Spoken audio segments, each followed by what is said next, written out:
One thing that brings me joy is painting, and today I'm painting loose watercolor poinsettias, and today is actually Thanksgiving, and so my heart is just kind of full with a lot of emotions, sad and glad and happy and just all the things. So I flew in from Dallas, and my family is flying in from Maryland and New York, and we're all gathering, and it isn't something easy.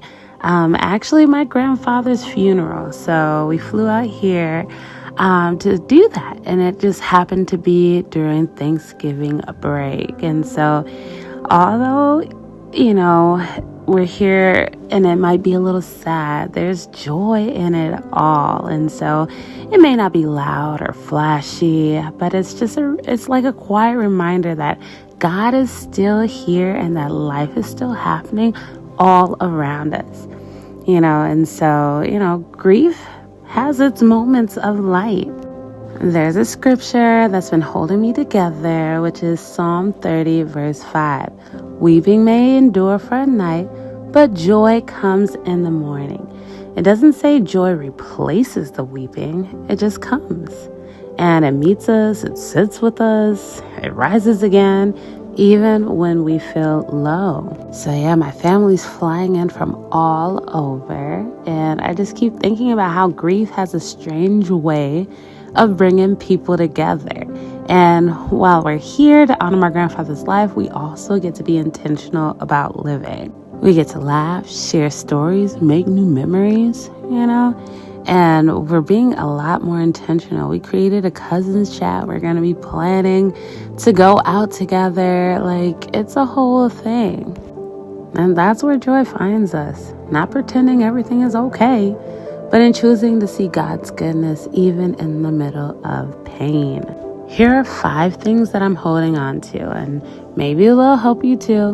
1, joy and sadness can coexist. You don't have to pick one. Memories are sacred, so make them, hold them, share them, document them. Grief is love with nowhere to go. It's a sign you are blessed to have someone worth missing. God is close to the brokenhearted. He doesn't distance himself from our pain.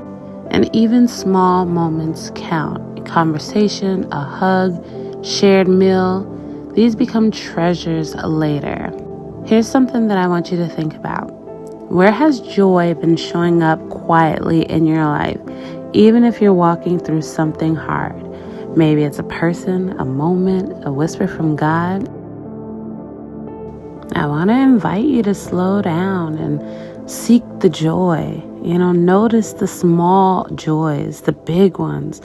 Honor your feelings, every single one. And take a moment to create something, anything, that reminds you that life is still a gift. I want you guys to write in the comments, what's one small joy that you're grateful for today? Let's celebrate those moments together.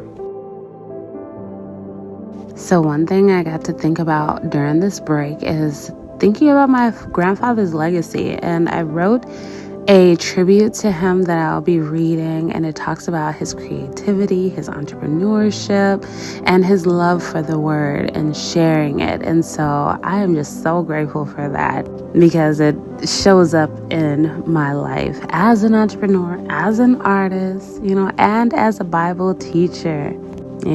Legacy does not disappear. It gets carried in our stories, in our laughter, in the way we show up for each other. And so maybe that's where I'm finding joy today, not in pretending I'm not sad, but in remembering that God weaves beauty through every season, even in the hard ones.